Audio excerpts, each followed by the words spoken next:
Good evening, everyone, and a warm welcome to this session, Indigenous Languages in the Arctic, International Decade of Indigenous Languages.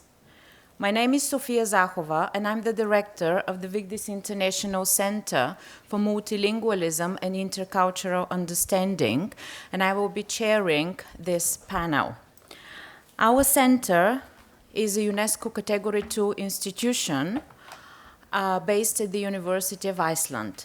We are also the national promoter of the International Decade of Indigenous Languages 2022-2032.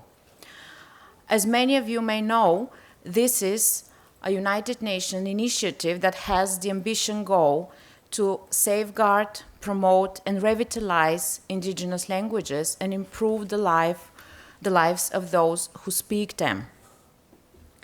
Linguistic diversity is intertwined with cultural heritage and biological diversity, and the Arctic is probably the region where this interrelation has been clearly manifested globally in the context of climate changes and their impact. The way of life and the languages of many indigenous communities in the Arctic have been threatened, and at the same time, there is a growing, inspiring movement among indigenous peoples in the region to establish initiatives that revitalize their languages and maintain their cultural heritage.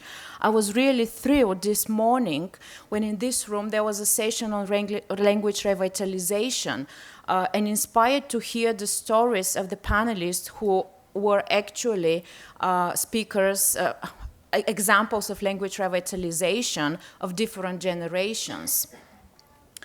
Throughout the International Decade of Indigenous Languages, the Vigdís International Center will serve as a platform for dialogue and collaborative action where indigenous communities, representatives, their allies and organizations, as well as experts, decision makers, and political leaders get together on a neutral territory that does not carry the political and historical legacies of various forms of persecution towards indigenous peoples, many of them related to centuries of language oppression. We hope that this session is the beginning of such dialogue in the framework of the Arctic Circle that contributes to the aims of the International Decade of Indigenous Languages, which was mentioned by many of the panelists in the opening sessions this morning. And I find this really encouraging.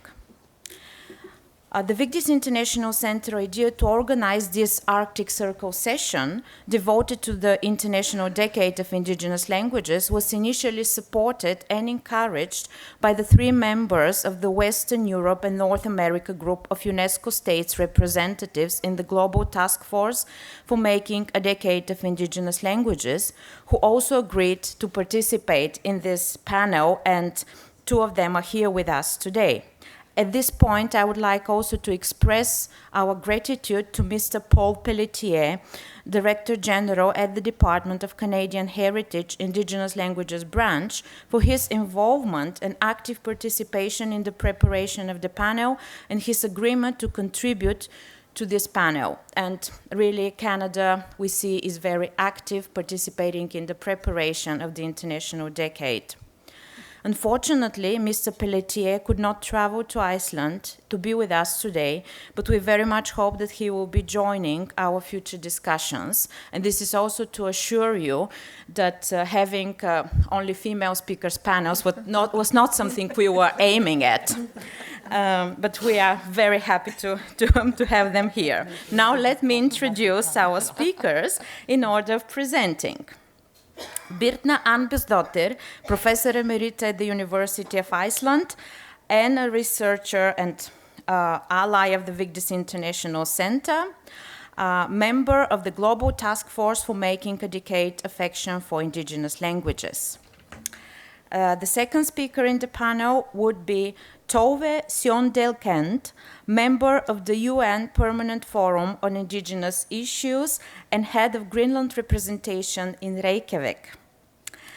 Then we will have a talk by Aluki Kotierk, president of Nunavut Tunngavik Incorporated, and co-chair of the Global Task Force for Making a Decade of Action for Indigenous Languages, and also incoming member of the UN Permanent Forum on Indigenous Issue for 2023.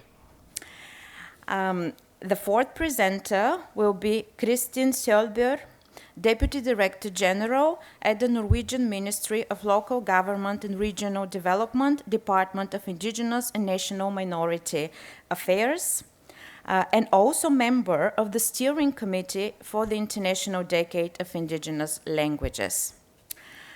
The fifth speaker will be Aili Keskitalo, Political Advisor on Indigenous Peoples, Climate and Environment at Amnesty International Norway, and a strong supporter, and I would say engine, behind the International Decade, the International Year of Indigenous Languages 2019, and also on the preparations for the International Decade of Indigenous Languages. So we're really pleased to have her with us today as well.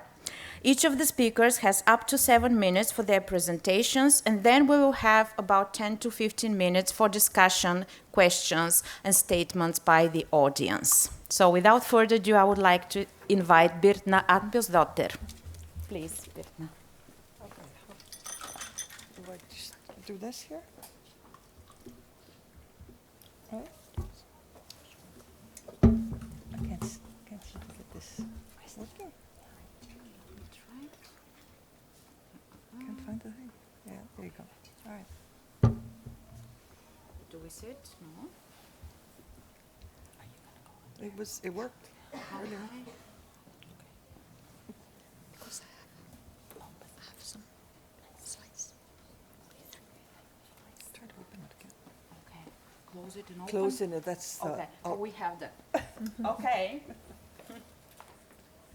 Behind the scene help. That's wonderful. Thank you. Thank you very much. Thank you, Sophia. We have wonderful staff at the center, at the Vigdís Center, and one of the things that they brought today were brochures about the Vigdís Center, and some of you may be actually sitting on one. I hope you're not. But we were joking that, please don't take notes, because you have the notes in the brochure of what I'm going to say. I'm Birna Arnbjörnsdóttir. In my previous life, I was professor of second language acquisition at the University of Iceland. Thank you very much for coming, because we also heard that Greenland was having 2 receptions at the same time. So if maybe it would be more fun to be there. But thank you very much for coming. I also have the honor, as Sophia told us, that to be on the task force for making a decade of the International Decade of Action for Indigenous Languages. My talk today is called Cultural Production and Linguistic Diversity, an institutional plan for the International Decade of Indigenous Languages. Now, you might be asking yourself, what is Iceland doing? Do they have indigenous languages? No, not really.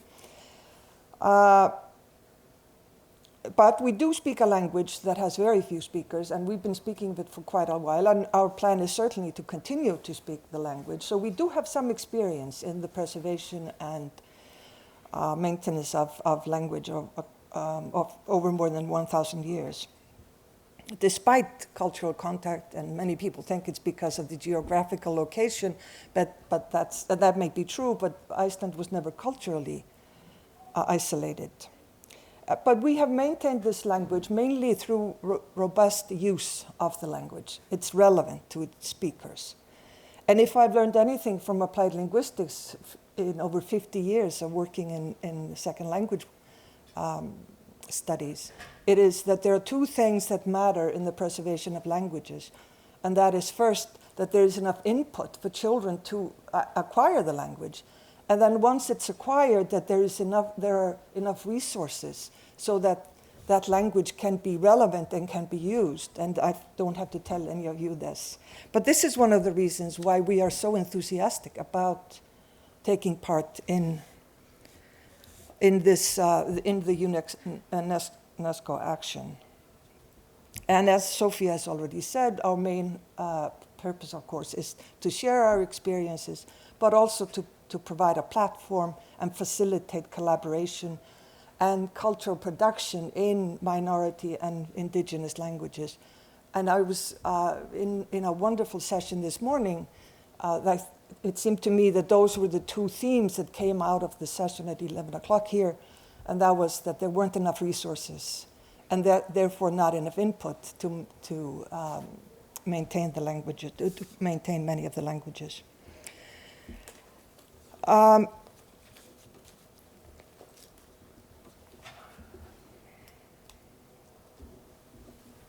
Okay. Here, there you go. So we are very enthusiastic about our participation in the ideal decade, where we are active participants, and we will be members of the steering committee next year.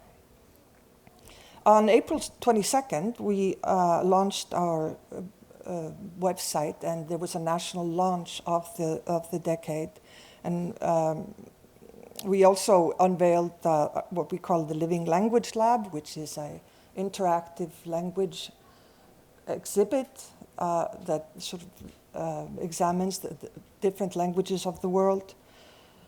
We also awarded for the first time the Vigdís Prize for support of languages.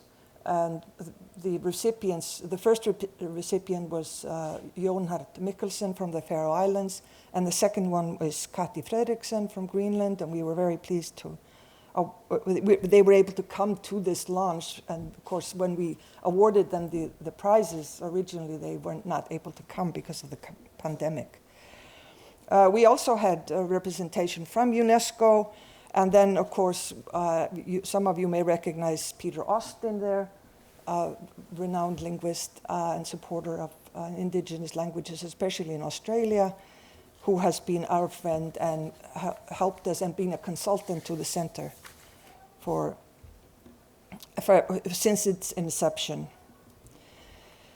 So we have already started our version of the decade.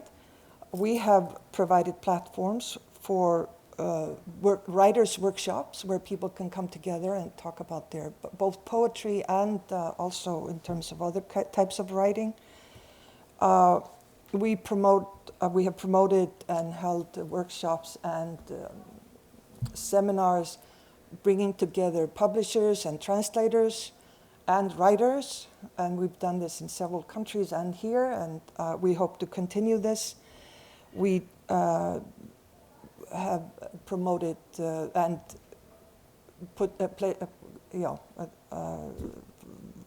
invited scholars and practitioners in the field of multimedia and film, and we have developed language technology including dictionary projects, and we offer massive open online Icelandic courses.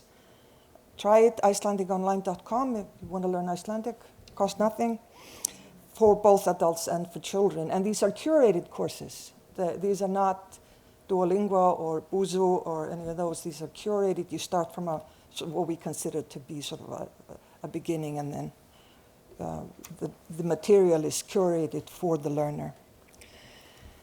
We have also ensured that we are very active in terms of having international conferences, and we've ensured that most of the conferences that we have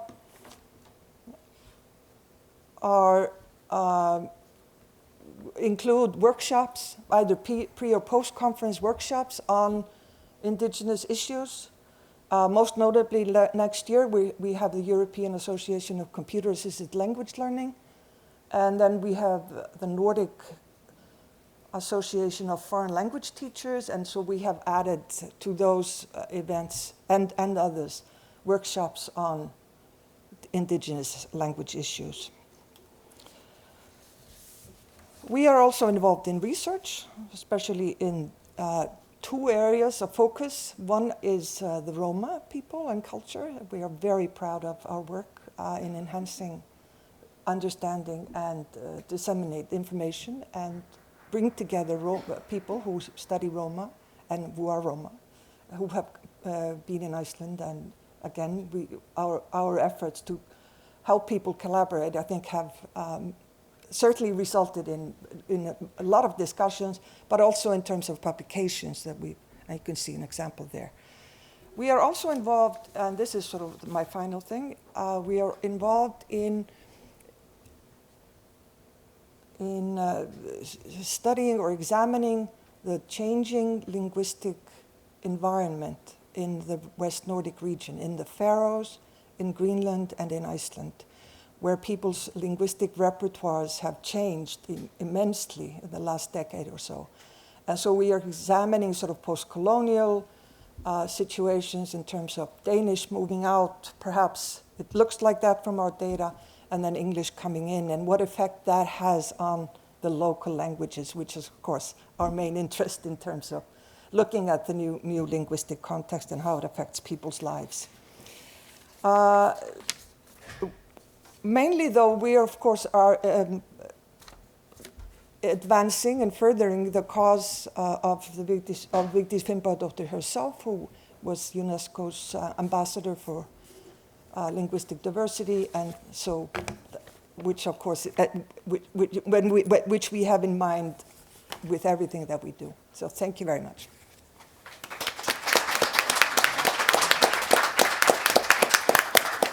Tack fyrir Birna. Thank you so much. Now our second speaker, Tove Søvndahl Gant, with her talk on language preservation and development in Greenland. Tove, the floor is yours. Do you want me to stand there, or? Whatever you prefer.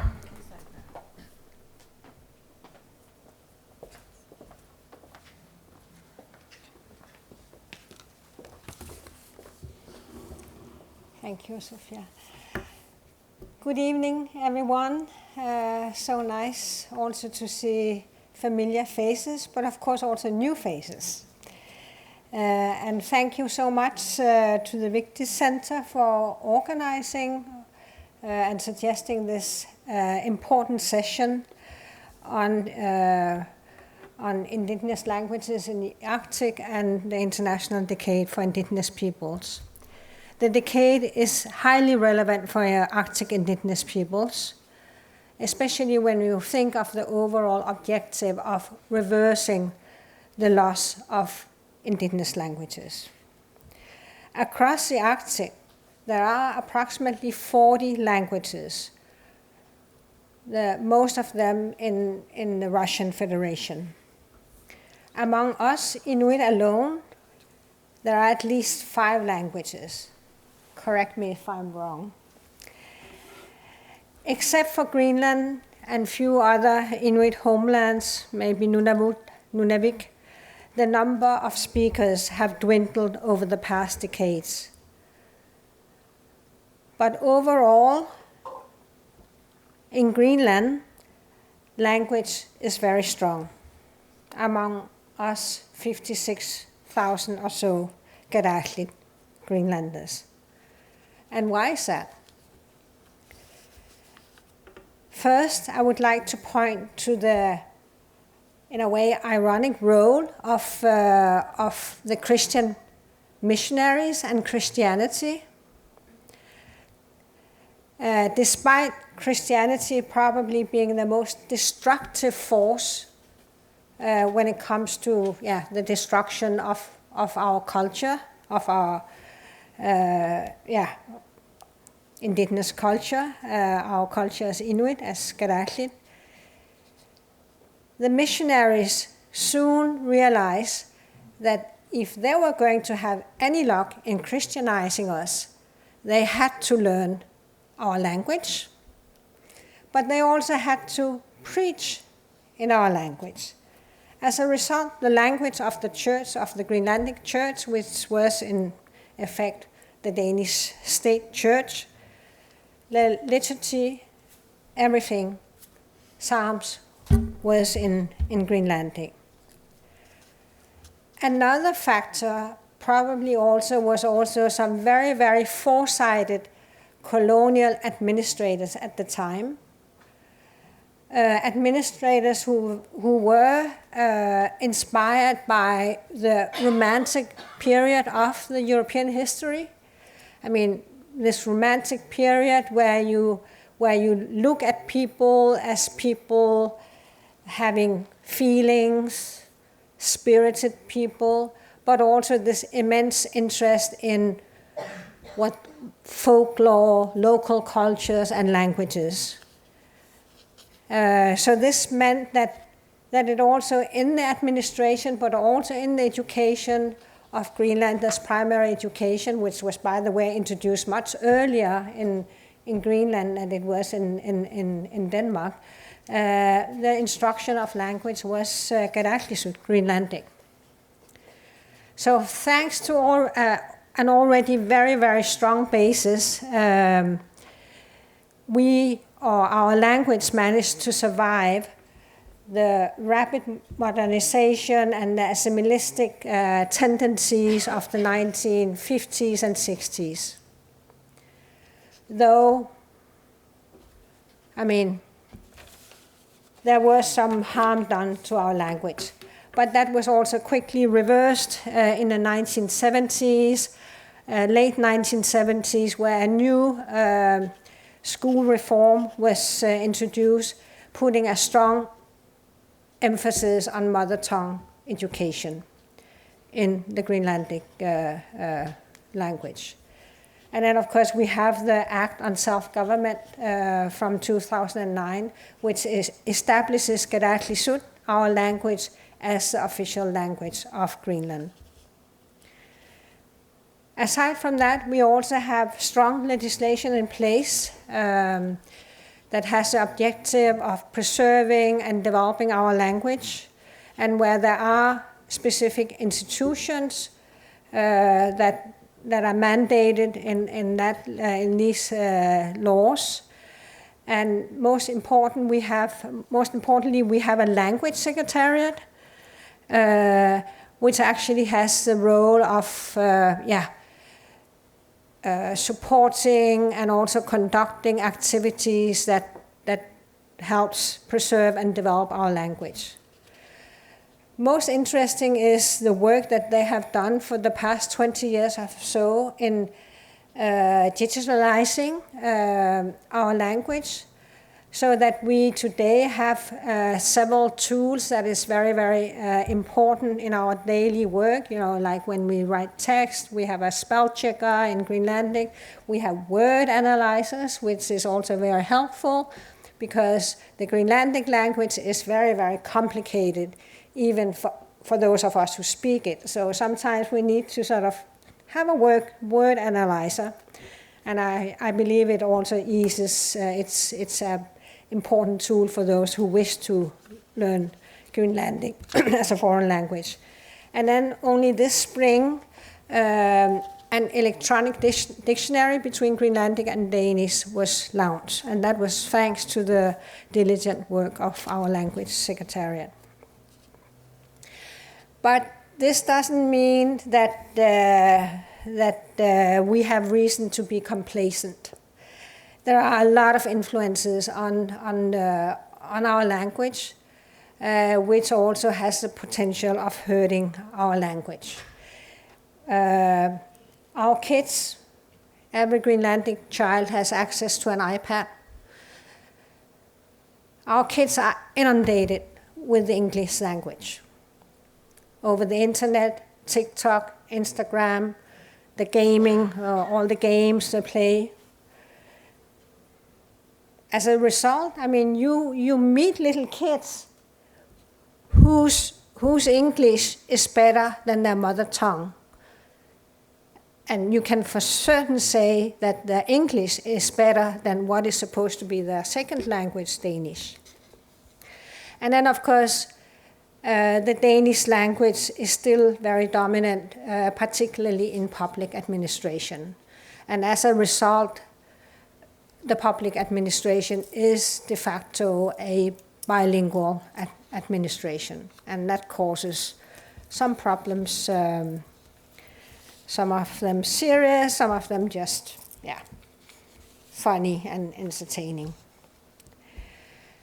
So, what should we do in Greenland, but also for all other indigenous peoples in the world, to avoid the loss of, reverse the loss of languages? I believe that one of the biggest threats to indigenous languages is that parents stop using the indigenous mother tongue because they want to see their children move up and ahead in the world. And this is why we really need to embrace and protect not only bilingual education, but also multilingual education. We need to appreciate the importance and the need for multilingualism. And the reason why I say multilingualism is that every indigenous child needs to know, of course, its mother tongue. It also needs to know and be able to function in the language of the states, the official language of the states they live in. So for us in Greenland, that would be Danish. And just as a remark, by learning Danish, we also get to understand our Nordic friends. So that is a language group of 19 million people. We even get to understand our Sami friends. Fantastic. But then we also need to know at least one of the sort of global lingua francas. And for us, of course, it's English closest. And here, for those strategies to succeed, we all have a role. But the biggest role is with our political leaders. Media also has a big responsibility. And then I won't say anything about UNESCO. But I will leave it at that, and maybe you can follow up with questions, because I mean, there are so many aspects we can touch on and discuss. So thank you very much for your attention.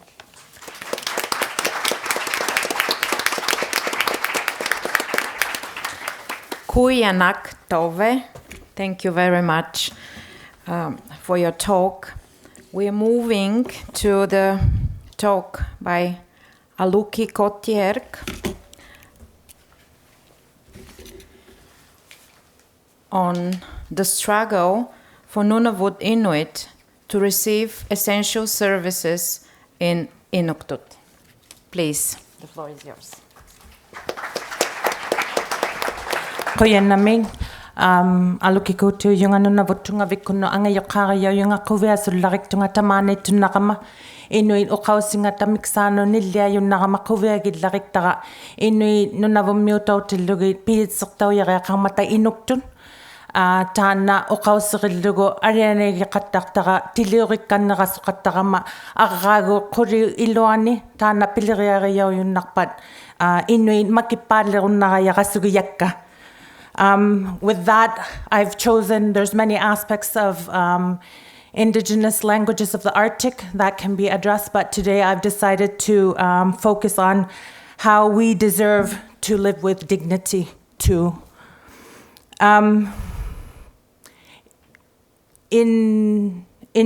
June 21st, 2019, the International Year of Indigenous Languages, the Canadian government passed an Indigenous Languages Act, which in itself is a great achievement, and we had many hopes for what that would entail when we became aware that Canada was going to be working on an Indigenous Languages Act. As Inuit, we were very focused and provided very specific expectations of how Inuit language could be supported going into the future. The story I'm sharing is not about that, but I just wanted to provide that context, and I want to share with you an excerpt from the Indigenous Languages Act, Section 10.1, and I quote, "A federal institution or its agent or mandatory may, in accordance with the regulations, provide access to services in an Indigenous language if the institution or its agent or mandatory has the capacity to do so, and there is sufficient demand for access for those services in that language. On my written notes, I've underlined has the capacity to do so, and I will go back to that. This Indigenous Languages Act excerpt, in comparison to the Official Languages Act of Canada, as many of you know, the official languages of Canada is French and English. In the Official Languages Act 22(b), it states, every federal institution has the duty to ensure that any member of the public can communicate with or obtain available services from its head or central office in either official language, and has the same duty with respect to any of its other offices or facilities in Canada or elsewhere where there is significant demand for communities with and services from that office or facility in that language. So here in my notes, I've underlined significant demand for communications. And I just wanted that to sit with the audience about the differences between the Indigenous Languages Act and the Official Languages Act. As Indigenous peoples of Canada, not only is there a requirement that we have a demand to receive our public essential services in our language, but the capacity needs to be there. For Francophones and Anglophones, there just needs to be a demand. Because, I mean, in that context, it would be up to the government to get the capacity required to meet that demand. This is important because I'm from Nunavut. And for those of you who might not be aware of Nunavut, Nunavut is a territory that is made up of 85% Inuit. So that means the public majority of the population in our territory are Inuit, homogeneously, a population that speaks a language that is neither French or English. So the two official languages of Canada, French and English, in Nunavut are minority languages. Across Canada, Inuktut is the second largest Indigenous group of language speakers, aside from the Cree. So one might think we're doing well in terms of our language, but our linguistic health is not doing well. We had a Professor Ian Martin, do an assessment of Inuktut, and he assessed that we are declining at 12% per decade, which means by 2051, only 4% of us will be speaking Inuktut at home, which is astounding. I think it's a crisis. If I was in charge, I would make sure everyone saw it as a crisis. Because the reality is, as Nunavut Inuit, once our language is decimated, we have no other country to go to relearn and make sure our language continues to thrive into the future. Canada has language agreements with our government, territorial government of Nunavut. And in those language agreements, they provide $8,189 per francophone for French services. In comparison, they provide $186 per Inuktut speaker. So it's not, you can see it in statistics, the way in which our language is treated. So in another way, it means Francophones are getting 44 times the amount of Inuktut speakers in Nunavut from the Canadian government. I often talk about Inuktut and the need for essential public services in Inuktut as a life and death situation. I really truly believe it is a life and death situation. I often talk about the need for essential public services in the area of health, in the area of education, in the area of justice. And I think each of you can appreciate when you go to the healthcare system to receive healthcare, what makes you comfortable? Would you feel comfortable not being able to speak your mother tongue, your own language, to a medical health person, to understand what was going on in your body?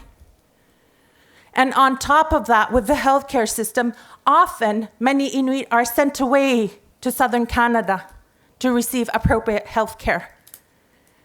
And sometimes they go with no escort. So not only is there a linguistic challenge, there's a cultural challenge in terms of the food, in terms of the population, in terms of the climate. But I'm focused on the linguistic part today.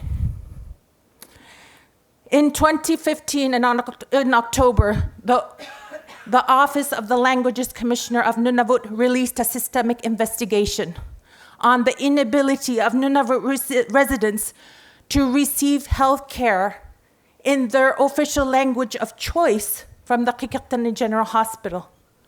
The findings of that systemic investigation indicated that the healthcare system was primarily offered in English, and that if Inuktut was available, it was ad hoc at best.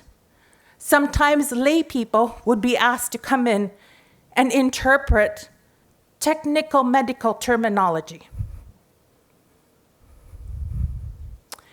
In terms of education, in 2019, out of 42 school principal positions, only 6 were Inuit.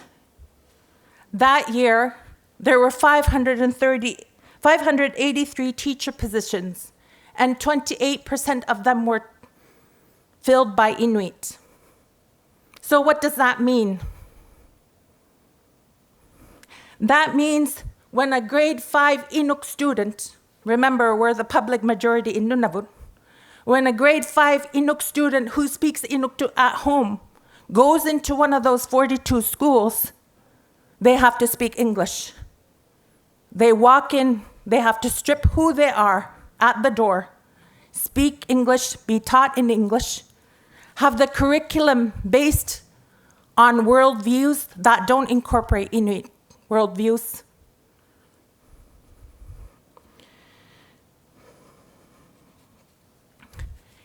I think one of the most aggravating personal experiences in my life is that I live outside Iqaluit in Apex, Neakungo, and each day I commute into Iqaluit to my office. And as I commute, I pass the French school. There's one French school in Nunavut for less than 100 students. Lately, each time I pass it, I can see the renovations taking place. The thing is, November 2020, the then Minister Jolie, at the time she was the Minister of Official Languages, allotted $10,769,000 for the expansion of the French school, because French is an official language of Canada.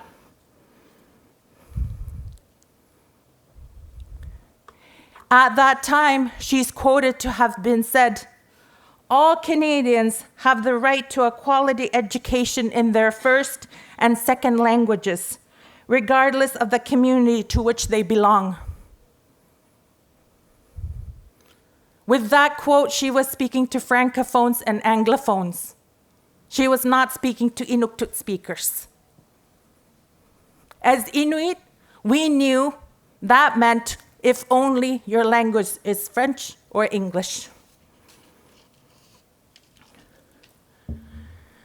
So we find ourselves here in 2022 in the International Decade of Indigenous Languages, which was proclaimed by the United Nations General Assembly.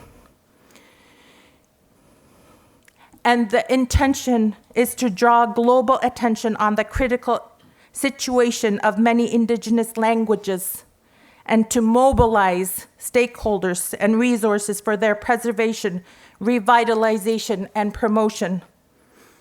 So when they talk about stakeholders, they're talking about us. They're talking about state, nations. They're talking about indigenous peoples' organizations. They're talking about non-governmental organizations. They're talking about the private sector. They're talking about academia. And when they say mobilize, what is it that they mean? How are we going to mobilize? I think first and foremost, indigenous languages cannot be viewed as inferior. And I think that has often been the premise in which indigenous languages are treated. And as indigenous language speakers, we feel it, that our languages are viewed as inferior. And not only do we feel it, but we see it in the resources that are allocated to it and the legislation that are developed for it. So as I start to close up, I would like to challenge all of you to think about what you can do for indigenous languages, whether you're an indigenous language speaker or whether you're part of a community where indigenous languages are spoken. And I commend the Vigdís Institute for taking up their role and taking up this space to organize this panel. And I think that when we think deeper and we reflect on our roles, there's an opportunity for us to do many different things. Today, the Inuk Canadian Governor General talked about hope and talked about languages. I envision a time where as an Inuk, where as a Nunavut Inuk, where I live in a territory where we're the public majority, that one day we will be able to receive essential public services in our mother tongue and be able to stand up tall and proud about who we are as Inuit, to live with dignity. And so I ask you, how are you going to help make sure that this vision comes to reality? Because all of us have a role to play. And all of us have a role whether we realize it. Even if we're doing nothing, that might be the role of complacency that continues to perpetuate indigenous languages being viewed as inferior. And is that something you want your legacy to be? I would hope that all of us can do our part to ensure that indigenous languages, not only Inuktut, but indigenous languages across the Arctic, feel supported so that our languages can continue to thrive into the future. And we can use the International Decade of Indigenous Languages as a vehicle to do so. Kuyenami.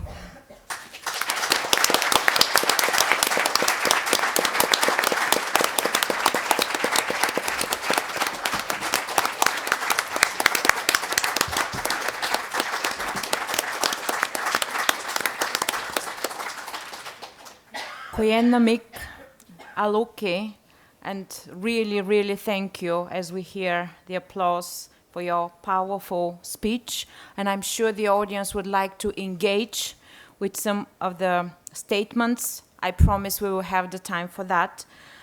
Before this, we have two more presenters, and now I would like to invite Kristin Søvndahl to deliver her presentation on let me read it. Native people's languages in a digital age. Kristin, please. going to have to use two computers. Okay, and I think I will ask the technical support if he hears us too. So I guess it's fitting since we're talking about the digital age, but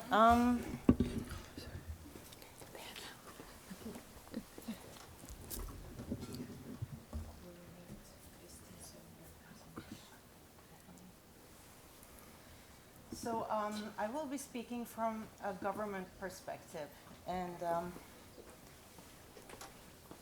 in light of your talk, I have to say I'm not always proud to be a representative of the government.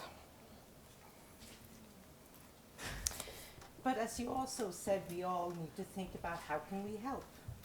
So this will be my contribution in terms of how does the Norwegian government at this point work to ensure that indigenous languages are revitalized and strengthened going forward. The Norwegian government, can I just push this and then,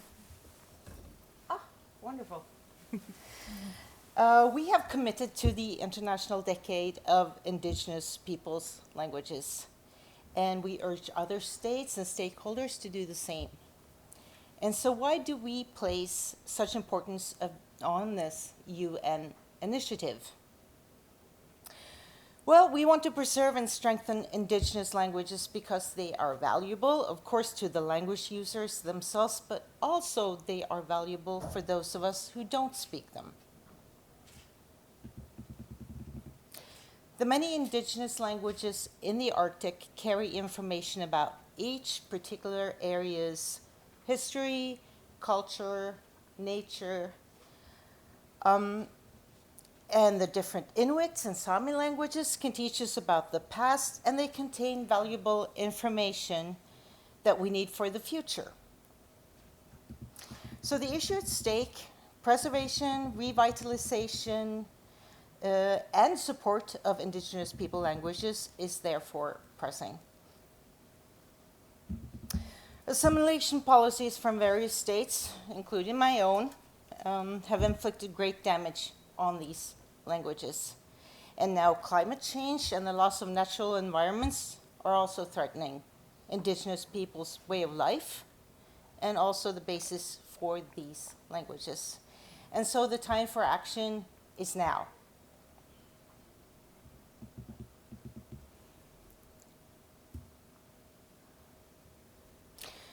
There may not be many users of these languages in each country. But indigenous languages are often spoken across borders, and so this is why we have to work together, also on a national level between states. What we want to as a government is to ensure that indigenous people's languages are alive and in active use on all arenas alongside the majority languages. To succeed in this, we must, as far as possible, make it easy to use these languages. And we must do this as a joint cross-border effort. And this need for international collaboration is a consequence of life in the digital age, which is what I will mainly be speaking about. We surround ourselves with computers and smartphones and tablets and gadgets that we communicate with. And if your mother tongue is a minority language, you cannot take for granted that you can use your own language on these platforms. It may not even be possible to use the letters in your alphabet to write your name correctly. So our aim is to make it possible to seamlessly use indigenous languages on technical platforms that we use in our everyday life. We need partnerships between technologists, policymakers, and language users. This is central to ensure that these languages have a place in our future society.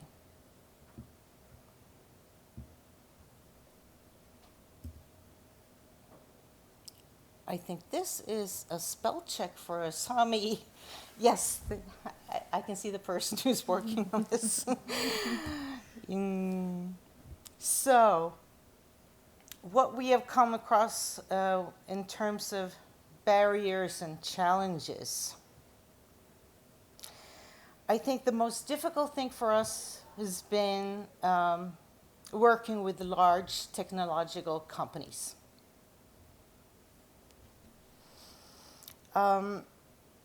We have found that, well, of course, technical platforms can be quite helpful for communicating with language users who are far away.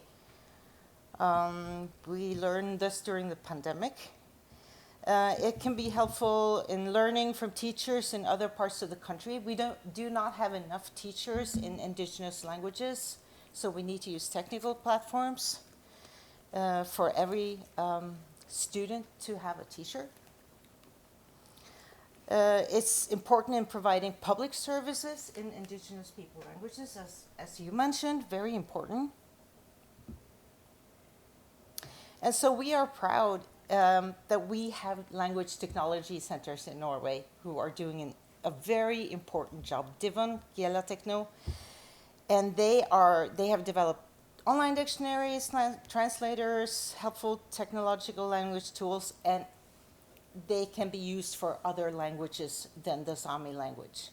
So please be in touch with these professionals who can help you use this technology for whatever language is your minority language.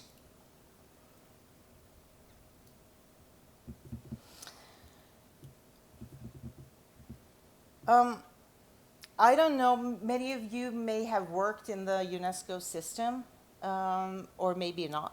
For me, it was a new experience entering the decade. And the UN and the UNESCO systems are wonderful, but they're also big and complicated. And it's sometimes hard to know how you can best affect change. But my experience so far is that forging collaborations with other countries can be very useful. And in our region, in Europe and North America, Canada, Iceland, and Norway have collaborated very closely. And it has been very, very useful for us. And in the beginning, I didn't think it would be that way. Well, Canada, of course, is a big country, has many indigenous peoples. Iceland, on the other hand, I didn't think really, why is Iceland here, was my first reaction. But it turns out that we all have something to contribute.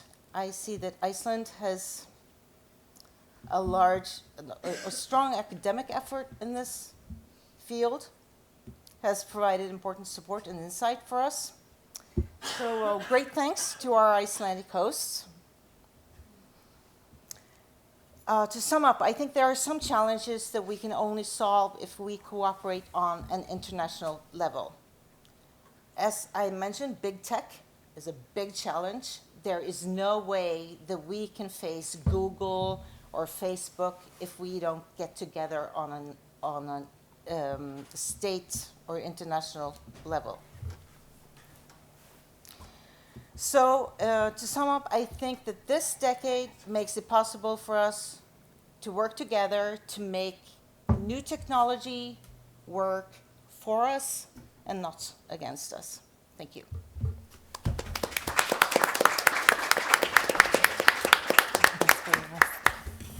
Tak, Kristin, thank you.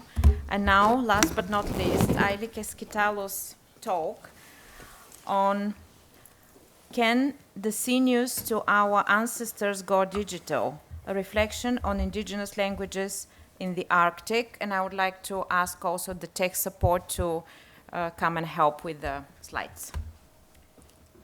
Or maybe we will manage.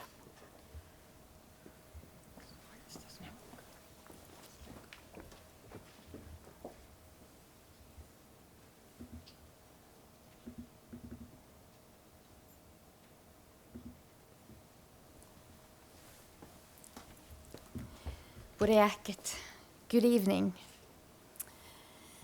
I was once asked about what my greatest joy in life is. And my answer was that hearing my daughters speak Sami between them, that is my greatest joy in life. Because that didn't just happen coincidentally. It is a result of many deliberate and hard decisions made by their father and me, with support from my extended family and the community that we live in. And I guess every one of you speaking an indigenous or minority language, you recognize this. To listen to my daughters makes me feel reassurance that we have kind of sewn together the sinews to our ancestors that were broken, torn apart. And it gives me hope for the future, for our language, our culture, our people. So that's the picture I would like to paint, that indigenous languages are sinews to our ancestors, and they might be torn apart by assimilation policies, by history, by state priorities, as described here, but they can be carefully sewn together again with care and love and lots of hard work. Already back in 2019, the International Year of Indigenous Languages, we were very aware that the indigenous peoples in the Arctic are facing a digital leap that might leave us as users and keepers of indigenous languages behind. And now, post-COVID, we know that this is even more true today. The pandemic showed us how important information in our own languages are, and how crucial access to internet and the ability to communicate digitally in our languages is. It is about fundamental rights, about access to information, about freedom of expression. It is about our right to develop and to benefit from the technological development and to use the technological development in everyday communication and education.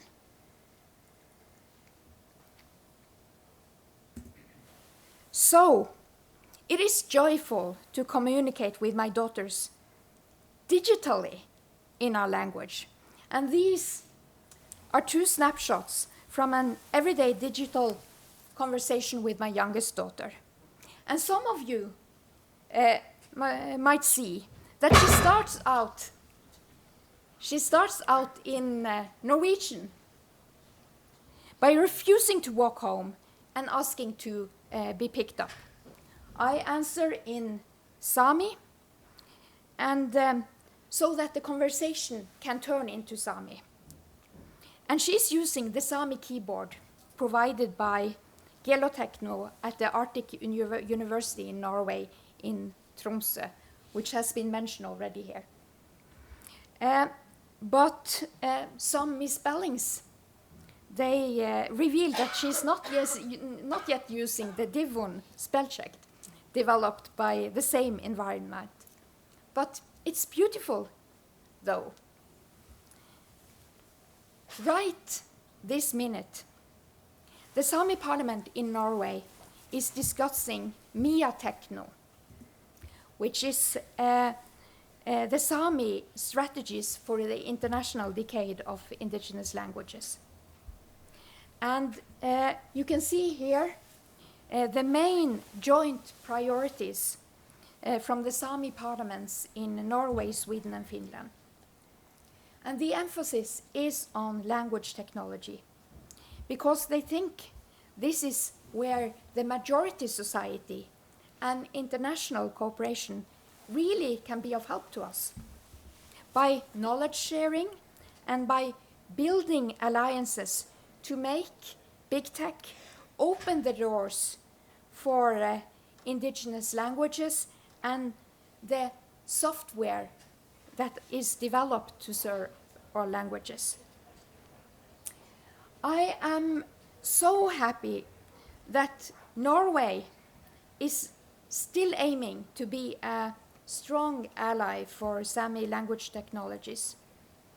And my hope is also that both Sweden and Finland will up their game during the decade and join the Norwegian government in this.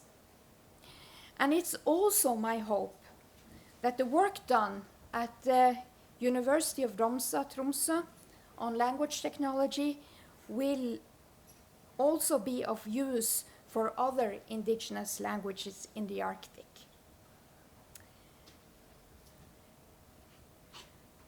I think I'll conclude there. I see there are people waiting for the stage, but I will join Aluki in the call for alliances.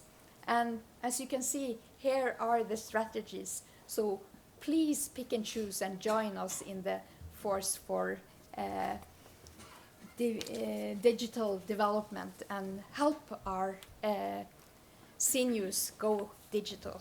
Thank you. Olugito.